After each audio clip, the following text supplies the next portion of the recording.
Dementia Researcher with a blog and a rating. International Women's Day 2023. Gender equity in science and celebrating fellow women's achievements. Today, 8th of March, it's International Women's Day. An opportunity to highlight the many things fantastic women have achieved.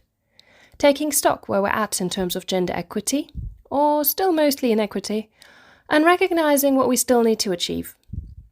As a scientist in an originally male-dominated profession, it's also an opportunity to celebrate the brilliant achievements of female scientists, including dementia and social care researchers in my field.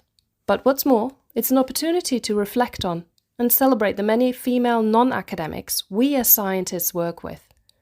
Science and research is not just for academics. It's for those with lived experience, with professional experience, just as much.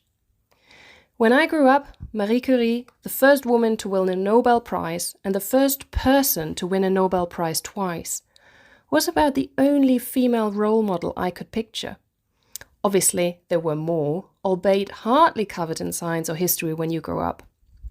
Luckily, this has changed significantly, and it's rather pleasing to see a woman, with a team and collaborators, having invented the first COVID-19 vaccine, for example, Professor Dame Sarah Gilbert.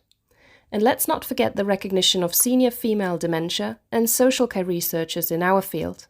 Professor Jill Manthorpe recently received a CBE for her services to social care research, and Professor Claudia Cooper was just awarded an NIHR Senior Investigator title. When we look at women in science and academia, it's not all about those big titles and very well-deserved achievements, though. For me, it's all about empowering one another. And I don't just mean scientists.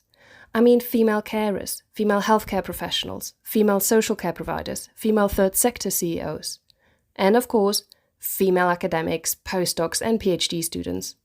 I am uber impressed by the phenomenal work so many female third sector providers, including CEOs, do in dementia. Jackie Cannon for the Lewy Body Society, Nanette Meller for the Brain Charity, Carol Rogers for House of Memory, Ruth Ely for Tide, Di Burbage for Chinese Wellbeing, and so many more. All of the female carers I have worked with over the years are superheroes to me. Hilary, Julie, Kath, Sue, Joan, Hazel, and so many more. I look up to all of you, and we as researchers need to take the opportunity and step out of our old school science bubble and celebrate every single woman with her different lived, professional, and academic experiences we work with on International Women's Day 2023.